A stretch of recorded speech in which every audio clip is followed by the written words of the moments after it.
Hello, welcome to the Zeus podcast. My name is Zeus. These are my friends and new friend Kyle Schoberg. He's from a podcast called Shots Fired. Really great podcast. I've been really enjoying it. Let's get rid of the business. I know I say it wrong every time, but you can find us on Anchor, Spotify, YouTube, Facebook. What else? Stitcher and Apple Podcast. So we're out there. Please listen. That being said, business out of the way. I'd like to again welcome Kyle to the show. Tonight we wanted to just kind of talk about the issues that are facing police right now. One that stood out for me because I'm tired of the term is defunding the police. I think that's just an idiotic concept. I don't like the term. It seems like, for lack of a better way to put it, I don't want to I'm not trying to ingratiate myself to you, but cops are under fire all the time. They're, if we were to take this back to the Middle Ages, you would be the knights, you would be the servers of justice as you are now. And it just seems foolish to me to take somebody that is under that immense amount of pressure all the time. When you walk down the street, I'm sure your head's on a swivel. Yeah. And I can relate. But how you don't have PTSD every day, just going through it, I don't know. It takes a special kind of nerve, and I'm impressed. I appreciate cops for everything they do. Yeah, are there bad cops? Absolutely. Yeah, for sure.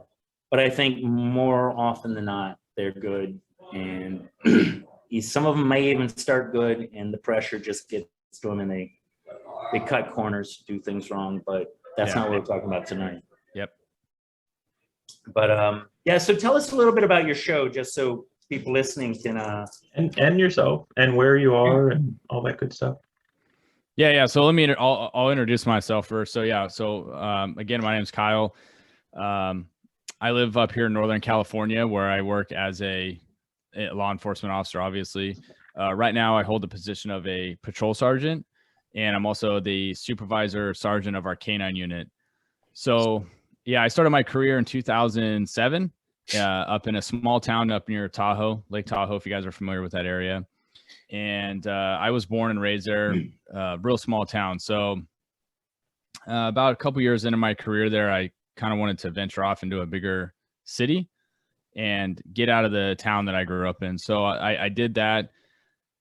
I ended up applying at the agency that I work now, which is about an hour or so south of where I was born and raised. So bigger city, a lot more busy action-wise as far as policing goes.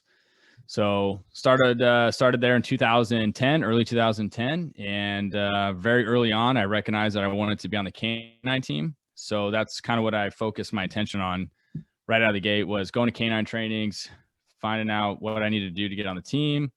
And I kind of just engrossed myself into that environment. So I did that. After working there for a few years, I tested to be on the K9 unit, and eventually I was hired. And so I did that for the last 7+ years. And while I was doing K9, I also was integrated on the SWAT team. So I was able to deploy and utilize my dog out on SWAT call outs, and things of that nature. So my K9 career was pretty eventful. I had been involved in 4 officer involved shootings within a 4-year period of span. I was involved in a lot of critical incidents during that time, and being a K9 handler, you're the tip of the spear all the time, during hot calls and stuff like that. Right. So great experience. I went through a rough patch in my career after being involved after my 3rd shooting and needed to seek some mental health. And we had just talked a little bit about that, but during that time, this was back in 2018 when this happened, kind of hit a lull in my career where I was experiencing some things that I had never experienced before. And that was a lot of anxiety, stress. I just wasn't who I used to be. And I was confused by that. I didn't know what was going on. And so I had to eventually kind of hit my breaking point and reach out for help. And so I did that. I did some post-trauma therapy. I actually was out of work for about 5 to 6 months while I was doing that to kind of, I guess, reevaluate what I was doing and myself and kind of get my bearings straight again. And you had mentioned PTSD. Back then, that really wasn't talked about in law enforcement, to be honest. I mean, it's a big topic now, but back then it really wasn't a conversation a lot of people had. Well, it's a very macho. I'm sorry.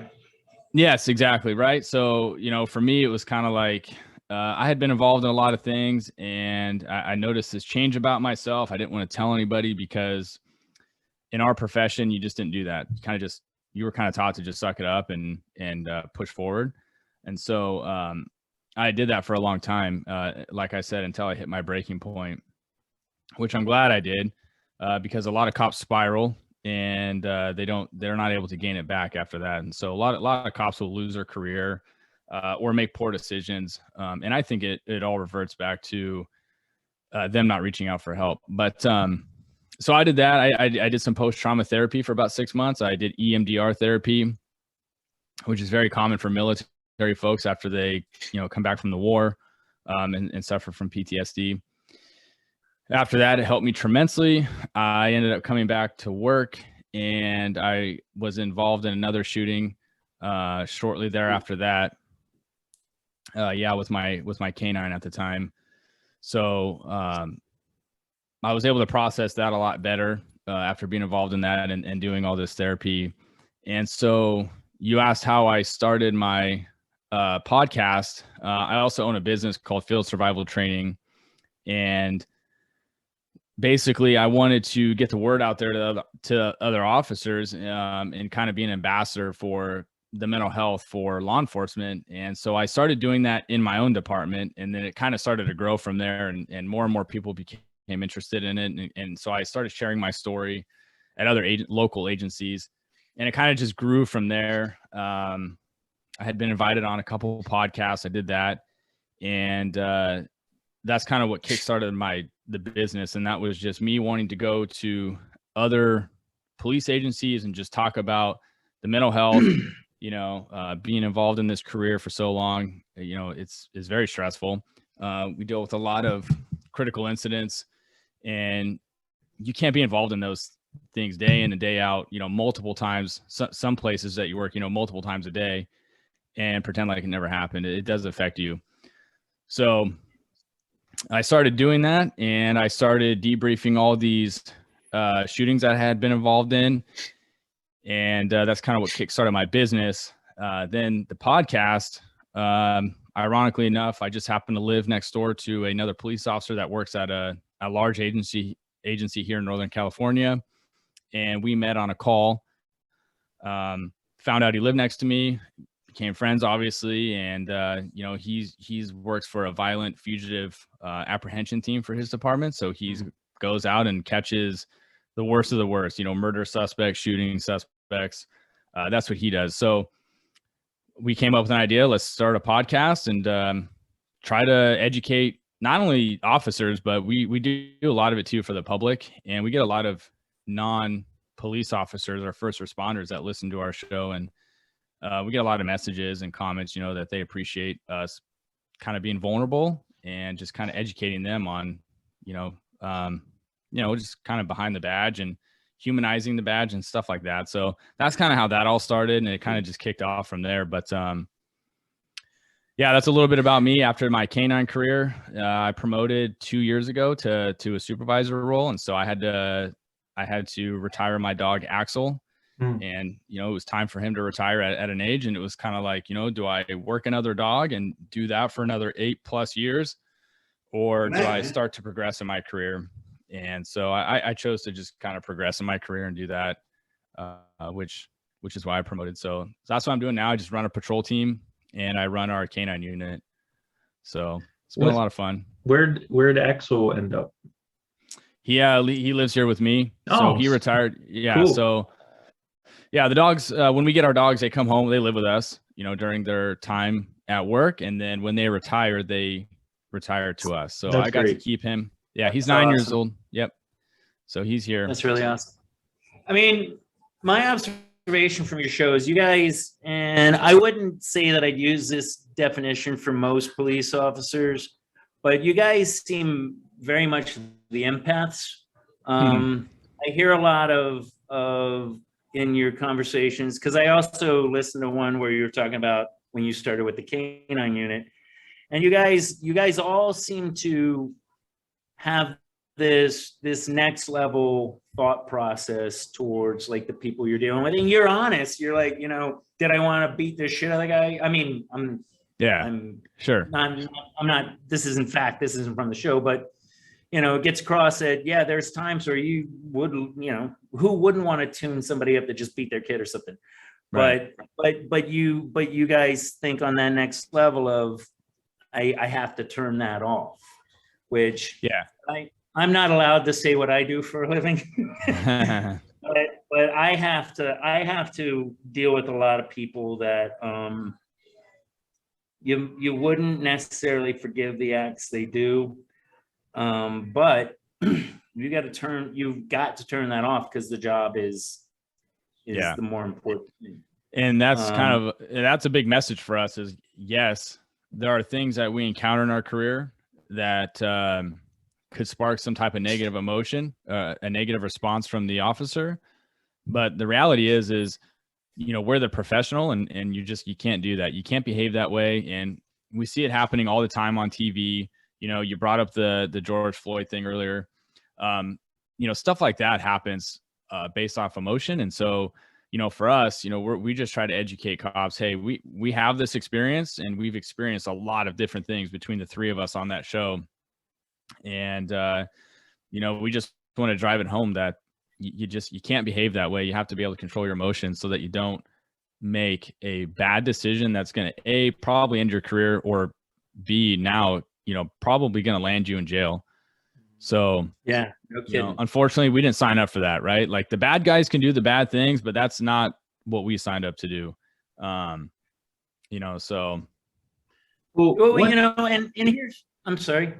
No, I just had a quick question. I'd watched a few of your episodes, and the one on EMDR, which was very interesting, by the way. But the term critical incident, can you define that? Because you said that just so we understand what you mean by that. Yeah. So really, a critical incident could be defined as, I define it as anything that's out of the ordinary of our job, right? So it can be defined in several different ways. It could be defined as, a baby death or a child death, going to a horrific scene. Mm-hmm. That could be a critical incident. Being involved in a shooting, homicide, those are all things that would be considered a critical incident, where you have multiple resources at the scene, and there's a lot of different things going on. It's just not your standard call for service. Gotcha. So it really could mean a lot of different things. For me personally, my career has been focused on a lot of canine type things, SWAT, barricades, folks barricaded in homes. I've been to calls where officers have been shot and killed, things like that. So that's been my experience in my career. It could be a whole host of things. Yeah. Okay. And one thing, if I may, yeah. I was going to say, so much of what you do, it's this bubble of energy that's all around it. It's putting up the police tape. It's getting outside the door. It's getting prepared, and it all comes down to this fine little point where all the shit explodes, and you gotta hope that you built that bubble right, or that you had it set up so that the least traumatic response comes out of it. Yeah. And you're dealing with X factors that are generally mentally infirm, or caustic, just acidic hatred that they just want to watch the world burn. So that's just like how you even deal with just setting up for what's going to explode tonight has got to be pretty tough. Yeah. So one thing I teach in my class is, you have to be able to critically think under stress and pressure. And, to be able to do that, you have to condition your brain to manage stress. And so, I know the Uvalde thing is a very hot topic right now. And all the facts aren't out on that, but it's very easy to say, X is happening and you're expected as a cop to go running into that scenario and handle that situation as if you're a robot. And the reality is as a human being, we're not wired that way. You can't do that. The only way to do that is to be able to condition yourself to manage a very high stress incident and act appropriately, whatever that incident may be. In the case of a shooter or a shooting, the public is in an outrage right now because they think, well, you're a cop, and if there's an active shooter going on, you're expected to just go running in and stop that threat. And yes, that is what is taught, but there's a whole lot more that goes into it, and people have to understand that at the end of the day, we're human beings, and if cops haven't prepared themselves to be able to handle a situation like that, mentally they're going to shut down, because being shot at it's fucking scary. And we don't want to die, right? Like, we didn't sign on the dotted line that says I'm going to run into my suicide. So there's a lot that goes into that, but unless you're prepared to handle that situation and bring the fight to a person who is already committed themselves to probably knowing they're going to lose their life, you have to either match that or be beyond that. And my thing is as cops, we just have to have better tactics than the bad guy and the will to want to survive that situation. And it's more oftentimes than not, they're survivable. Generally, you see cops out there that get hurt or killed, and it's unfortunate, but you watch these body cams now that are out there everywhere. They make poor decisions. They're just not prepared for situations like that, and they can't mentally think through it, and they shut down. Like that, the woman that she went for her taser, I felt for her. Now maybe you can elaborate on it, but I felt for her. She went for her taser and she pulled her gun, I think is how it worked out, and she ended up shooting the I don't want to call them an assailant. I don't know that they were necessarily I can't remember, but he had some warrants, I believe, for his arrest. She shot him instead of tasing him, and here she is. It's kind of back to an episode we did recently on Redonda Vought, where people put you into this position where you're supposed to make the decisions that they don't want to. Right. But then you make that decision and they stand in judgment. And I mean, this is a societal thing. I don't like the way things are going where we put you there, you're our representative, but you do something that is unpopular. I'm not going to say wrong or right, just unpopular or ill-conceived, and then suddenly all that good fortune or good nature that they had before, it suddenly falls to the wayside. And that's what concerns me so much when people just broadly use a term like defund the police. It's like, training. Yeah. Training sounds great. Mental health.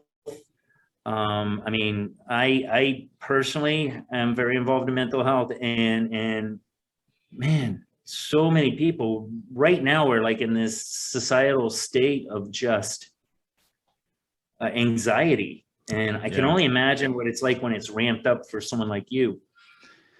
Yeah. So you brought up a couple good points. That shooting that you're referring to, obviously that couldn't have happened at a worse time. The reality is, this is my personal opinion and my stance on it is you have an officer, and I don't remember off the top of my head, but I believe she had 20 plus years on the force. The fact of the matter is she got put in a stressful situation, and cops may look at that video and they say, okay, well, like that could be a very minor stressful situation to some, because those are the things they experience maybe on the daily basis. Or you look at a smaller agency, I think like theirs was a pretty small agency, and they may not experience a situation like that very often, where a guy's trying to, he pulls away from them, gets in his car, and he goes to drive off, and she ends up, shooting and killing him because she tries to pull her taser. The reality is, and it's really just grabbing left or grabbing right, correct? Yes, but like I had just mentioned before, is that you have to be able to manage under stress and critically think. And the problem is unless you're training that, you're going to make a poor decision like that. And so obviously she was so stressed out that she couldn't comprehend her gun side and her taser side, and chose to pull her gun instead of her taser because, stress took over at that point, and her cognitive thinking basically went out the window. So if you were to ask me, do I feel bad for cops that make those decisions? I have a tough time with that, because I'm a huge proponent on training, and I've worked with cops who failed under stress, in particular shootings where, part of the hiring process of being a cop is, hey, if you had to, would you be able to take another human being's life, right? Like that's a pretty common question we get asked, and everybody across the board is going to say, yes, I can. The fact of the matter is not everybody can. And I've seen it time and time again. So for her to make that costly decision, that mistake that she did, it just shows me that I don't know, like she didn't train herself.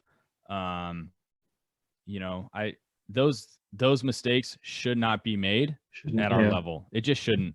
Yeah. And quite frankly, if you are going to make that mistake, me personally, I don't have a problem with you being held accountable for that.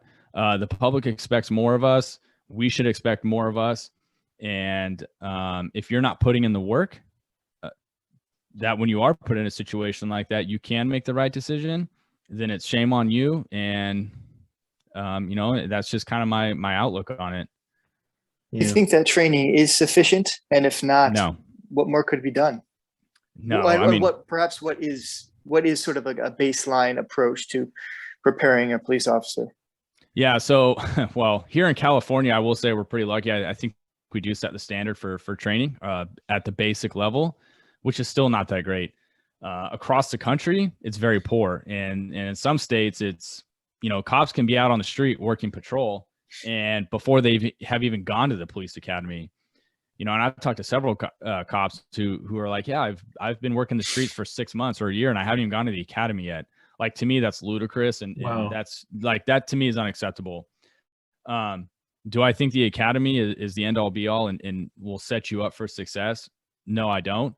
But there is a kind of a baseline level there where you do get put through a lot of stress in the academy. And then when you come out of the academy and you go into a training program, these trainers are supposed to be inducing that stress into the cops, not to be assholes or to be jerks, but because we're trying to instill that stress so that they can operate under that stress, which is, usually in a very, regulated environment. Because the fact is they may go out there, and in one of my shootings, the guy was 1 week off of training, and we got into a gunfight with a guy that was shooting at us, and that he had to engage. So you don't know when those things are going to happen. And that's why the stress inoculation is put in place by trainers, by the academy, all those things. I would say most states, the training program is bad. It's out of date. This whole police reform thing has come up. I don't disagree with it. In fact, here on the West Coast in California, we're already doing, I would say, 98% of those things that people are calling for. A lot of states are not. And so I would say that I do think it's time that police agencies they need to get up to speed with tactics and training. It's just not there. And so you talk about like defunding the police, and really all you're doing is you're making the situation far, far worse. 100% worse. Yeah. Yeah. You're making it Yeah, 100% worse. What you should be doing is we need to be investing more money and time into training for law enforcement officers. It's not up More to par. pragmatic thinking, Yeah, just absolutely. realistic behavior. It's like, I mean, do police need tanks? No. Once in a blue moon, maybe. Yeah. But guess Even- what? Call the Army base. But do they need behavioral health support? Fucking 100%, man. Yeah. I can't even, these guys are gonna bust my balls for saying, but I what I do is you see me, I'm a psychiatrist, right? And I deal with a lot of just irrational, crazy situations where you can't run away from the fire. It's not the same. I'm not putting myself in your league at all, but I have to run to the fire. Somebody's screaming, somebody's attacking somebody. I gotta go because I'm the guy and my dad raised me right. Mhm. Does everybody do it? No. I'm sure you got guys you work with that kind of snuck around the corner. I'm sure it happens because like you said, they're not trained right, or they weren't. You're either a run to the fire guy or a run from the fire guy. And I never thought that I had the capability to do it. I did want to, and when I went into the military, my initial intent was to become a military policeman. That didn't work out because recruiters suck. But heard that a few times. Yeah, oh boy, they ended up making me a machinist. How the fuck those two things come together, I don't know. But I mean, they got to do, like I said, again, the world is stressed right now, and then you guys are going into the fire every day. I don't know how I like, again, this is why I'm saying I'm not putting myself on your level, but I know that I can probably walk away from pretty much anything that happens on my unit because nobody's bringing weapons in. It's just may have not. Right. I admire the resilience that you have to do it. I don't know how anybody does it more than 4 or 5 years, like military terms. Do 4 years, see if you want to re-up. It's definitely a noble profession. Kyle, would you say, like, do you have much interaction with people that have been, police officers for a longer period of time? And if so, like, is there a perspective that things have been getting worse, so to speak, with the state of policing and things you have to deal with, or about the same, or is it, any insight on that? Do you have any interaction with people that are veterans and been around longer? Oh yeah.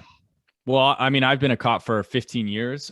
So yeah, I do work with a lot of folks that have been cops for 20, 30 years. And yeah, I would say it's 100% different. Even from when I started 15 years ago, it's night and day. I would say it's probably night and day within the past 5 years. Wow. You've got body cams out now. That was a huge demand. And now with the whole body cam thing, I think a lot of the public sees what actually happens. And the fact of the matter is it could be a very violent job, and it can be very gruesome and gross.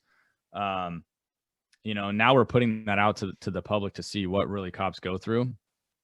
But yeah, back in the recession time, so 2008, I believe, all of these mental health hospitals shut down, and that to me has been a pretty big catalyst of problems that we've encountered in our job is the poor mental health system that we have. And then the fact, now it's like, depending on which county you work in, you've got DAs that are very pro filing on criminal activity. And then you've got some DAs in other counties where they're not. And if they're not, then the fact of the matter is some of these folks are getting booked in jail and they're just getting immediately let out, and they're just reoffending within sometimes hours of getting let out of jail. And I'm not talking, minor crimes. I'm talking about pretty violent crimes, and they're being let back out into the public, and then we're having to re-deal with them again sometimes a more violent encounter. And so it's kind of just a revolving door. And it all just kind of depends what county you live in, where what state you live in. So when I look at policing, I kind of feel like that's where we're at right now. It really just kind of depends on where you're located now, and how things are treated. With the DA question, which has been a big thing in the news, what is your take on that? Is it purely, I mean, are these DAs, are they basically like politicians working as a lawyer? And I mean, is it that cynical, or are they true believers that people shouldn't be in jail? Or I mean, what's your experience or thoughts on that? I don't know. I think there's probably a mixture of both. Mhm. I think at any level, police, sheriff's department, DA's office, anytime when you're at the top, you kind of have to tell yourself like it's political at a certain level. It just is when you're that high, it does become political. And so, unfortunately, I think at that level, like you're looking for votes, right? I mean, that's just what it comes down to. That's what it seems like. Yeah. Yeah. And that's just the truth of it. So, like I said, that's what it depends on, even what county you live in. In the neighboring county that I work, crime is treated vastly different than the county that I work in. Mm-hmm. Folks are being held accountable. They're not being let out of jail. The bail system is set a lot higher. And so it makes it more difficult for people to bail out of jail to then go and reoffend. Gosh, I don't know. It just depends on county by county, to be honest with you. With like modern police departments, I lived in Baltimore City for about 20 years and knew numerous police officers at that time, but Baltimore City police officers.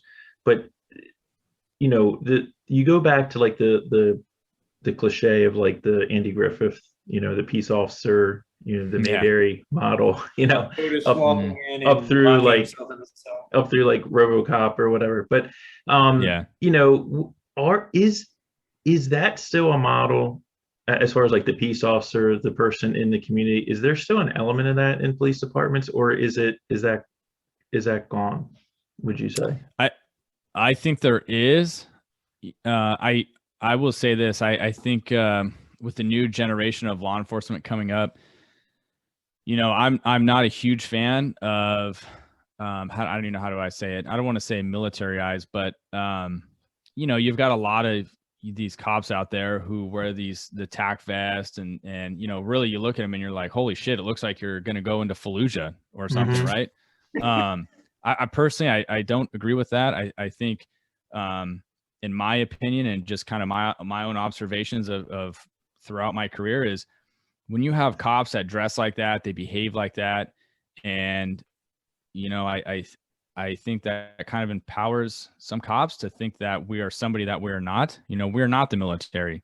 The military has a pretty clear mission when they go out, and they go out to hurt people or kill people, right? When they find them. That's just the reality of it. And I'm friends with Navy SEALs. I've been on multiple podcasts with guys like that. And we've all come to that conclusion that our job is vastly different than their job. Absolutely. But a lot of these young cops out there are kind of treating us in our career like that's what we do, and we don't. So that generation, I think behaves a little bit differently probably than my generation. I stick to the standard uniform, like you talked about Andy Griffin, like that's, to me, that's how we should dress. I think, and I think if you dress like that, you dress like a professional. That's what we are, and that's how I think you'll go out and conduct yourself. Yeah, I'm a big proponent of that. Yeah, I think it's and again, I'm not an expert on any of this, but just from a societal standpoint, the police officers and law enforcement in general in our society, at least in the last few years, but I think it goes back further, have really been dehumanized. So, if you are a member of the public who's doing something you're not supposed to do or whatever, you don't see Kyle showing up. You see the police showing up, right? Yeah. And I think that look that you're talking about, it just perpetuates that. It strengthens that. I mean, as a kid, I remember Maryland State Police cruisers were yellow, which I thought was kind of weird at the time. But anyway, the old Caprices and the old Dodges and stuff, and it changed. They kind of became beige, and now they're like army green and black, and some are just black, right? And they look mean, right? Yeah. As opposed to something that would be like very, very approachable. And I think that just feeds into this dehumanization on the part of the public towards the police. And I don't mean to be a Pollyanna-ish person about it, but I really think that element of community engagement and I don't know, it just seems like something that is crucial. And I'd hate to think that we're just beyond that. I'm not saying, I know it can't always be like that, but it just seems like police officers, I mean, when I was a kid, well, not really a kid, when I first moved to Baltimore, I knew I would run into the same police officers all the time at the 7-Eleven. I mean, it's like I knew their first name. I mean, to me, that seems essential in policing, right? And it seems like that's just gone in a lot of neighborhoods. There's just a lot of neighborhoods where I don't know that happens. Maybe, I don't know, maybe it does, but Yeah, I agree with you. Oh, sorry, go ahead. I was just gonna say, people want to put it on like video games or movies, and I think the more, I think what has more of an effect on how we look at police officers is this desensitization that we get from, I've said it on our Uvalde episode, but this murder porn, like the media masks it with caring for people, but they're just trying to sell milk and toilet paper. They just want the views. They don't, excuse my French, but they don't give a shit about the person, the 19 kids that died. They're more. I mean, I'm sure some of them do. That's unfair to say, but it feels more like the more times we can put this up, we'll put it up until people start complaining.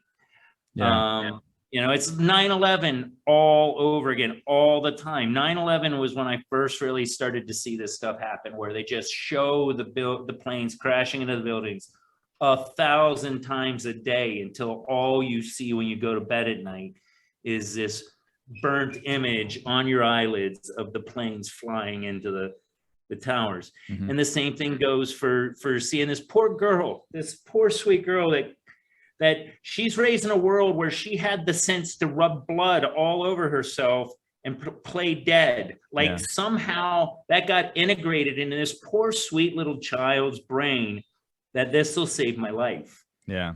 And I got 2 boys. I don't know if you have kids. I didn't hear it on the show, but you know where I'm coming from. I don't want my kids to have that skill. I don't want them to ever have to worry about that.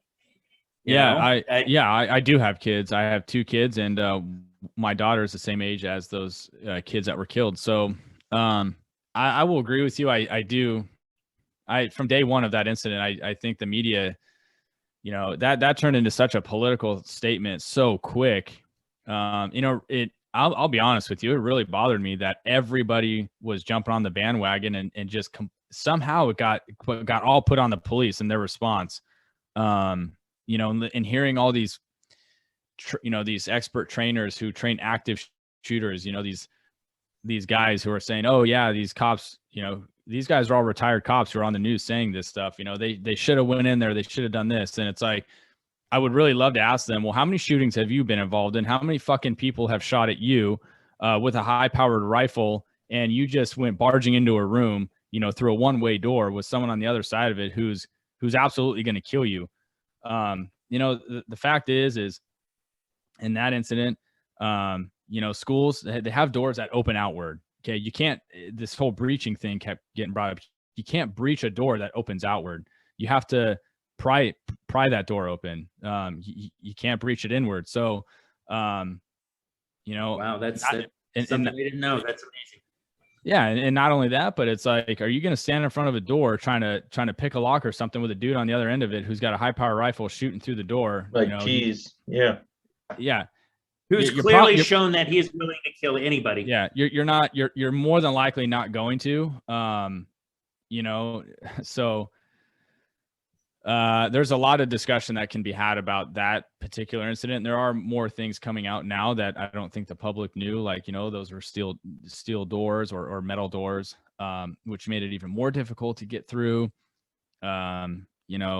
His rounds can go through those doors, and so could theirs with their rifles, but no cop is going to shoot into a room full of kids and potentially shoot kid. Like, that's just not going to happen. That's negligent. You're going to get crucified for doing that. So, that whole incident really actually kind of pissed me off, and just how everybody from day one just abolished the cops on that. We don't even know what happened. There hasn't been any video footage released of it. There's been a little bit of information released, more updates that have been released, but, that was just that's a shitty circumstance, and those things are happening more and more often. And I think the focus needs to be on how do we slow these shooters down, or try to somehow mitigate, people from accessing these schools. So that doesn't happen. Yeah. That should be the conversation. A lot of times with shootings with shootings or anything, just to throw this in there, human nature is people want to know, and now with the media, everything is like much faster, right? We're like mainlining news now, but everyone wants an answer. Yeah. They want to know why it happened, when it happened, they want to have the artist recreation. They want to have the documentary. They want to have it all like immediately. And that's just not reality. I mean, you look at like what happened in Las Vegas. I mean, there's still we have no idea what happened out there. And it's like incredibly frustrating. But they couldn't, they couldn't find a narrative for that. But I mean, that's just the news. They do that. It's horrible. And I've spoken to SWAT guys who were involved in the Las Vegas thing, and what most of the public knows is not accurate, right? As far as their response goes. And then, Boulder, Colorado, the Columbine incident, I actually worked with we had a cop that worked with us that was a student at Columbine when that happened. She was there, and some of her friends were shot and killed. I've heard her perspective of it. I also have a friend who was an officer that responded to that. And, the media pushed out on that, hey, the cops didn't go in. They waited for SWAT teams to get there. And there was this huge pendulum swing of how cops respond to active shooters now, which I think we're way off on how we're responding to active shooters. But I've spoken to him about that, and he's like, well, that's not true. That's not how that happened. There were the first cops that showed up to Columbine, some of them did go into the school, and they did get engaged with these suspects. But sometimes as a cop, like if you're outgunned, I mean, there's only so much you can do. So Uvalde, it's like, that's a small little agency. Their resources aren't very much, and the tools that they probably have are probably not very much, so yeah. And the training is it's not there. Yeah, it's not there. And like I heard about, I think there was a mom that ran in, and I got to tell you, no offense to you, man, my kids are in the school and I can get in there, I guarantee I'll run in there with soup cans to throw at the guy. But you would have to hold me back. And that's because you guys have the foresight to know how these situations can end up. I'd probably end up dead. Yeah, and that was the thing with that. If you let all those parents run in there, you're really magnifying the problem. Yeah. I mean, that's just making the situation way worse. That would have been a terrible idea for those parents. I mean, what are they going to do? Go running? How are they going to get through that door? Right? I mean, they're going to get killed also. So, it's just, that was a very shitty scenario, and it unfolded in front of our eyes. In a small town without the training, it was never supposed to happen there. This is Mayberry RFD, to bring up his Andy Griffith thing. It doesn't sound like this was a very experienced. They probably dealt more with like breaking up parties in the middle of the woods than and a lot of agencies that I've gone and trained at is just that they do have the mentality that won't happen here, and I try to tell them, like, hey, it is going to happen here one day, and you better be ready for it. Because if you're not, then that's a bad day for everybody. What, besides training, what would be like the other like 2 items that you would say need to be focused on with police departments, and trying to improve things in general? I think bringing back, my number one thing is stress inoculation training. There needs to be a lot of that, and I think you would see cops make better decisions if they were more well prepared for that, and they were able to think properly and make better decisions under stress and when they have a high adrenaline dump. So that would be my number one suggestion. But in number 2 is, I think, can you define stress inoculation for us, for the listener? Yeah, so I'll give you a couple examples. Some things that we do at my agency, or when I go out and teach classes, some things that I will suggest is, we do things like it's called a hood drill, and that's where you set up take 2 people, set up a small little scenario in a room. You bring an officer in, they have a hood over their face so they can't see what the scenario is. And it may be something very basic. It could be an officer in a uniform, in a full police uniform, standing there, pointing his firearm at a person dressed in civilian clothing, laying down on the ground. Now the cop with the hood on doesn't know what's in front of him. You bring them in the room, you ask them, are you ready? They say yes. You pull the hood off of their face, and now they're presented with this scenario in front of them, and they have to make a decision as fast as they can, comprehend what they see in front of them, and make the decision, whatever that decision is. Wow. And you'd be amazed. A lot of times cops will shoot the cop with the uniform on because it's just an instant adrenaline dump that they get. They get so stressed out, they're not comprehending that that's my partner standing in front of me. They're seeing is a person with a gun pointed at another human being, and they're shooting their partners. Right. And then afterwards they're like, holy shit, I can't believe I did that. And the answer to that scenario would be pop the hood off, recognize like, okay, that's another person in a police uniform pointing his gun at a person in clothing. Maybe ask him, hey partner, like, what do you have got? Right. Like, being able to process that as fast as you possibly can. That would be break the silence. Yes. Yeah. Right. Like getting out of the OODA loop. And so that would be an example of what a hood drill is. And you could do a ton of different scenarios, but that's kind of the gist of how those happen.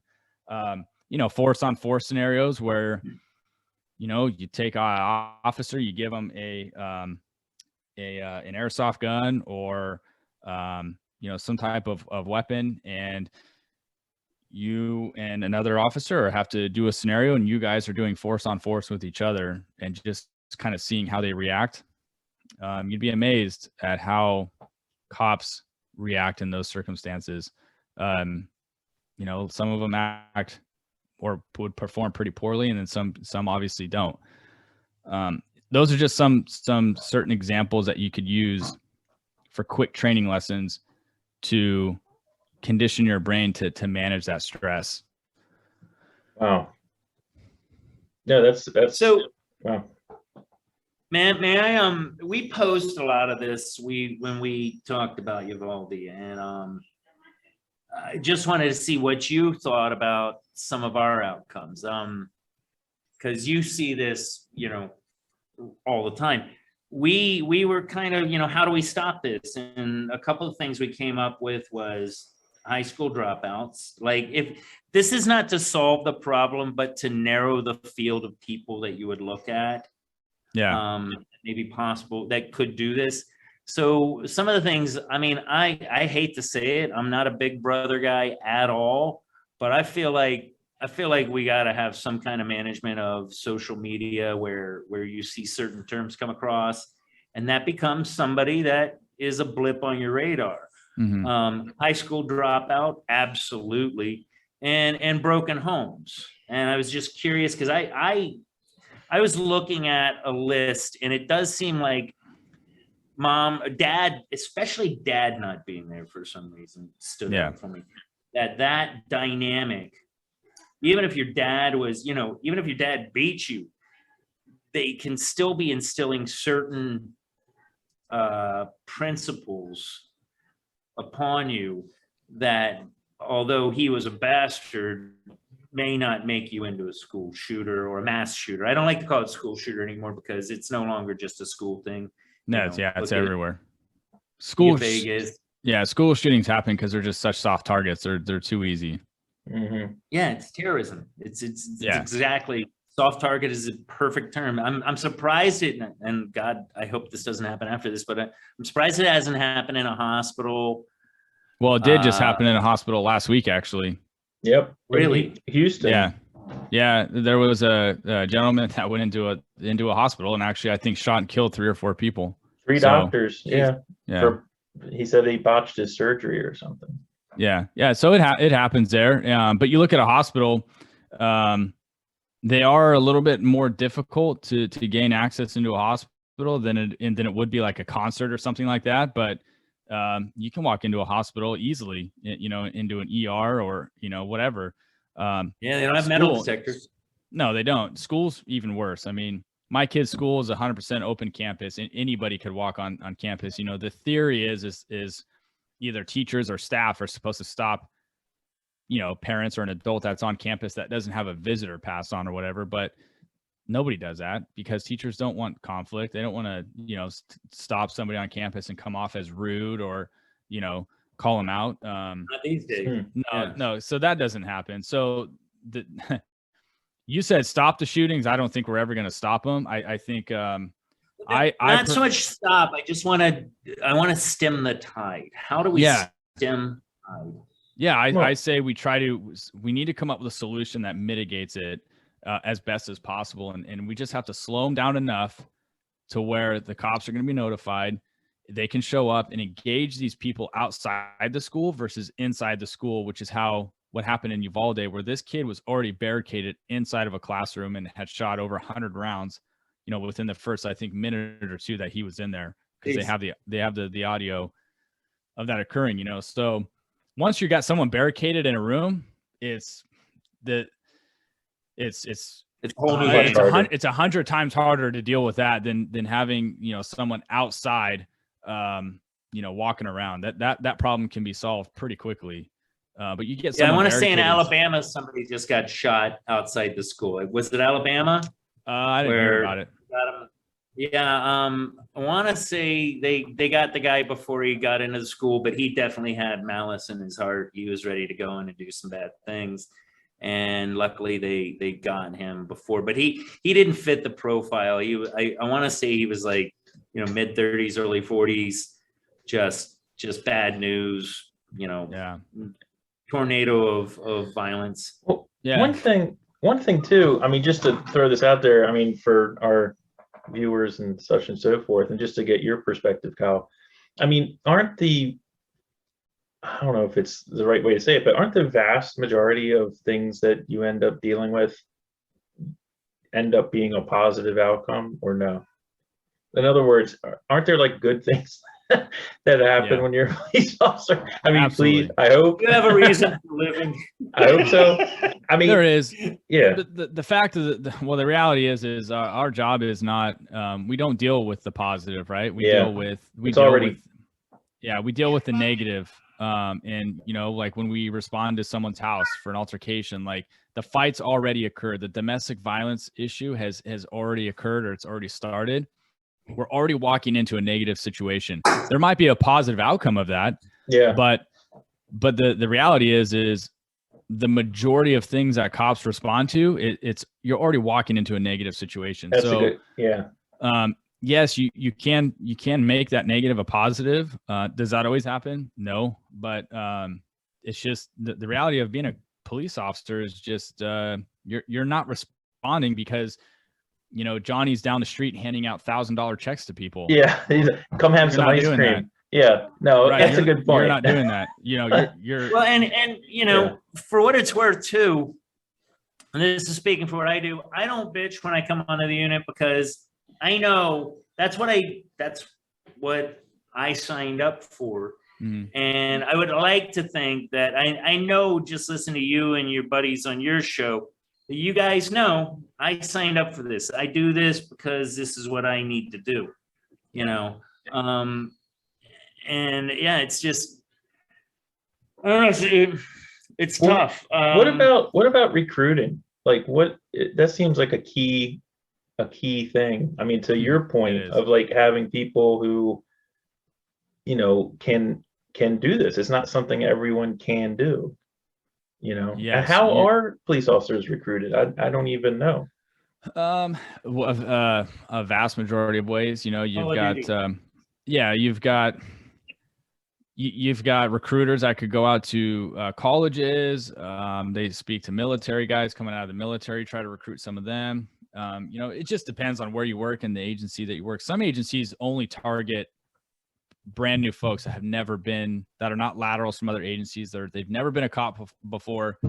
Some agencies will target that demographic because they kind of want to mold them into that particular agency, what they want. Some agencies will hire only laterals, which means you're already an officer somewhere else with a certain amount of experience, and then you can bring them on with the experience. So it just depends. I think right now the issue is people look at how society is treating police and the media and everything, and I think people are taking a second look at maybe wanting to get into that career, and so now we're kind of facing that issue. So I think our recruiting kind of plummeted a little bit over the last couple of years because people are like, I don't think I want to do that job anymore. And I don't blame them. But I will say this. I will say that I think there are way more people out there that support us than people that don't support us. It's just, unfortunately, the folks that don't support us are way more outspoken than the people that support us. And I try to tell, guys that I work with, or, I'm a supervisor of 7 patrol guys on my team, and we talk about those things. We understand that there are more supporters out there than the non-supporters. But you got to have a good attitude, and it is what we signed up for. You got to play it safe, use good tactics. And, like I'll tell any cop, hey, there's very few things that you have to go rushing into, because that's what's getting us killed right now. So yeah, it's that bubble of energy that's building up to this point. You gotta you gotta feel it, I guess. I mean, I'm assuming you just gotta, I don't know if it's hair standing on end or something extra natural, but I just feel like the right person for that kind of job is person can stay cool and try and protect everybody involved, even sometimes the perpetrator. Obviously, if you're shooting up a school, then that's different. Yeah, and that's a big topic right now. Is hey, a lot of cops are not rushing into stuff anymore. Back in the day, it was just gung ho, freaking boot the door down, you're fucking going in, right? Like that's not happening now. We slow things down. We try to use distance to our advantage, and we have containment. Containment. We've got hey, we'll gas people out of a house now. We're not going in the house to get them out. We'll just launch gas in there and force them to come out. So that's a new thing now. Is everybody doing that? No. And you talked about the intuition thing, about cops should have that, if the hair on the back of your neck stands up. Unfortunately, if these new cops don't have that yet, that comes with experience. You start recognizing people's behavior. And the longer you do this job and the more people you contact out on the street and people that are under the influence of drugs or alcohol, or who have been in jail or prison their whole life, you kind of formulate a baseline of, okay, what's normal? What is normal behavior of someone that is going with the program? And you start to develop that, okay, that person is not acting right. And based on his behavior or his body language, potentially something bad is about to happen. That all just comes with experience. How much of a police officer's schedule do you think should be dedicated to training, ongoing training, those hood drills and scenario training? Man, as much as possible. I mean, so the reality is, I think most agencies probably only train probably a couple times a year, a few times a year. Oh, wow. Yeah. And I mean, that's unacceptable, right? Like nobody should be okay with that, but that's how often cops generally train, unless you're doing it on your own time. Personally, I think it should be, if you can, at least once a month. My agency is pretty good about it. We train once a month. I do, as a supervisor, you can do those things during your roll call or your briefing. You get an hour with your team. You can put together little scenarios like that very easily. But I think it should be as much as possible if you can. And earlier you'd mentioned an issue being the perception of the militarization of the police. And I was wondering if the rhetoric that starts at the top, referring to everything as a war, the war on crime, the war on drugs, the war on poverty, do you think that's contributing to that on any degree, or is that just Well, I think you have some top officials, sheriffs, chiefs, or whatever, that do get a lot of popularity that we probably see now on YouTube a lot, or on the news, where they're very outspoken about stuff like that, or and it's accepted, and people are, some people will gravitate that and think that that's cool or whatever. I don't agree with that personally. I don't think we're at war with anybody. That's not, again, we're not the military. We don't go to war. We try to prevent stuff like that happening. So the term war, I don't think fits in our profession. I get what you're saying, and I understand that it's used quite often. That's the narrative. I don't agree with it. I don't like using that terminology. We're not at war with anybody. We're not at war with the public. We're not at war with anybody. Our job is to maintain the peace, and if laws are broken, we're there to enforce it. And when bad things are happening, it's our job to respond and deal with it and deal with the problem. But there is a growing popularity of certain individuals and certain sheriffs out there and chiefs who are, coming out and saying some things where I'm like, wow, I don't know. You wouldn't hear that being said 5-10 years ago. Now it's almost like a popularity contest. Who can say the most outlandish thing, and people kind of jump onto it, and they're like, oh, that's, I don't know. It's just, I personally, like I said, this is my own personal opinion. I don't jump on that. I don't like it. It just kind of, it takes away from what we're trying to accomplish in our career. And to me, it's kind of a roadblock. So, this has been really, really cool. What I want to do is, I'd like to hear, can you give us what's your best story just in policing? What's the one that stands out, like just brings a smile to your face, tells you that this is why I do this?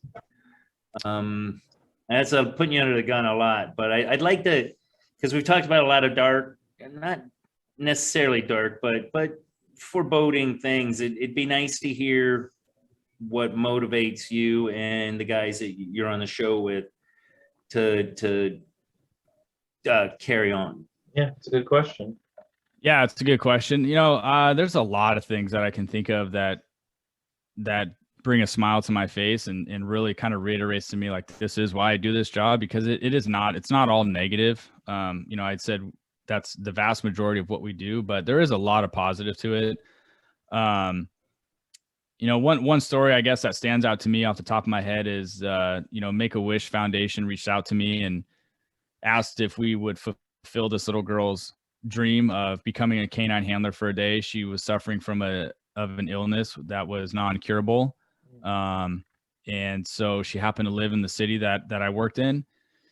And I think everybody's probably familiar with the Make-A-Wish Foundation. And so they reached out, I contacted them, and, I was able to get all the canine guys together and a big group of us. And we surprised her, went to her house, made her a canine handler for the day, and let her hang out with the dogs and do all that. And the news was there, and some TV outlets were there. I think for that family and for that little girl, that was, obviously that was like everything to her and her family and her parents. So, that's a story that stands out to me. Like, we are able to do those things, and we do a lot of that stuff. A lot of that doesn't get covered, but we're very good about cops all over. Hey, we'll go take reports of like a little kid's bicycle gets stolen.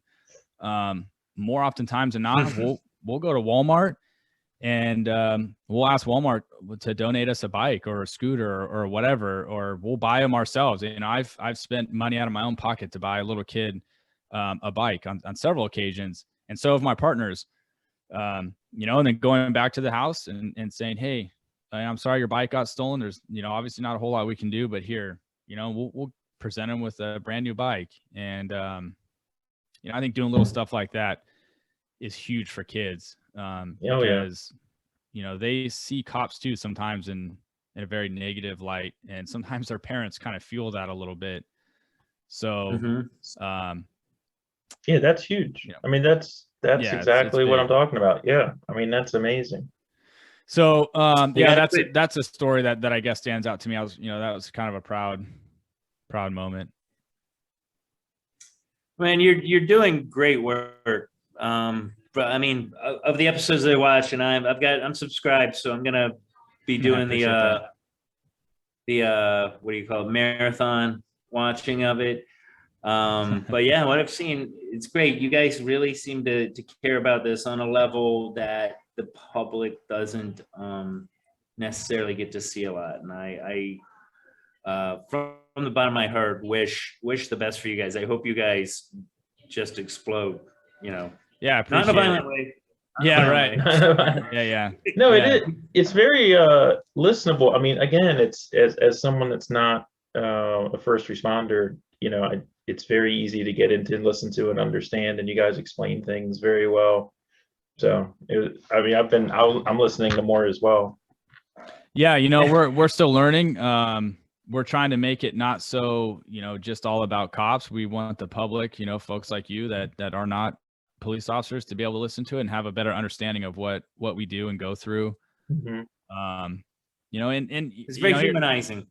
Yes. Yeah, and that's the point. And here's the thing is like, I already know this is I don't see eye to eye with some law enforcement officers out there, probably the younger crowd who are all about like, wanting to think they're SEAL Team 6 guys out there and dress like that and go out on patrol. And, I'm not a sheepdog like that. That's the terminology we use in this career is, oh, be a sheepdog. Well, I'm not for that. Like, that's not what our profession was 100 years ago. And I don't think that's what it should be today.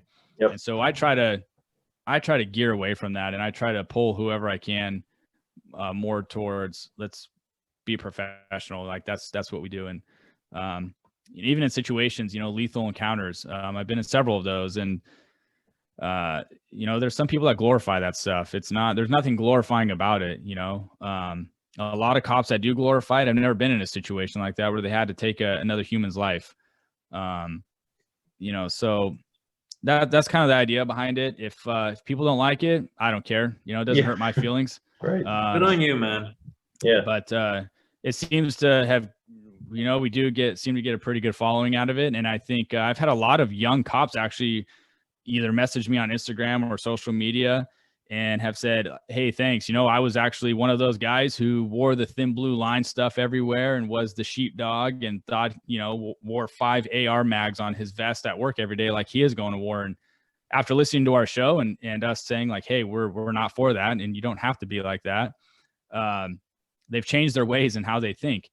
And so I appreciate that. Like I said, I think if you're behaving that way and you're dressing that way at work, you're probably treating people like that too. And that's not how we should be treating people. Yeah. That's not our job. The thing that stands out to me on your show is you're like the clean cut guy in the middle. Yeah. And you got these two burly Grizzly Adams, just they just look like bikers. Not really, but they look like you don't want to mess with them. But everything that comes out of their mouths is right in line with what you say. It's very uplifting, and like I said, I like the humanizing quality that it puts out for you guys. And again, if your message can get spread more, I think it'll do well for not only cops but just anybody that people in general. Yeah.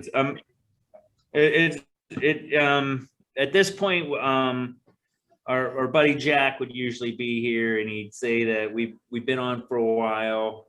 It's probably time that we wrap things up. But I do want to tell you, I'm really, really honored that you came on the show. Yeah, thank you. I'd love.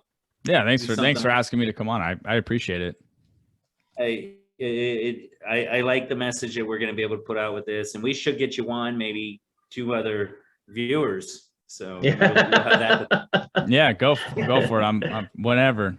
I'm always down. Tens of viewers. Tens of viewers. Yeah. All right. But I appreciate you guys. Really great having you on. And hopefully we can do something like this again. If you ever need a bunch of nerds to come on your show, we're right there for you. Yeah, absolutely. Yeah, we're down. I appreciate you guys for even asking. Have a good night, everybody. It's Take Kyle. care. Thank you, Kyle. Oh, you guys are welcome. Anytime. Okay. Bye-bye. Thank you.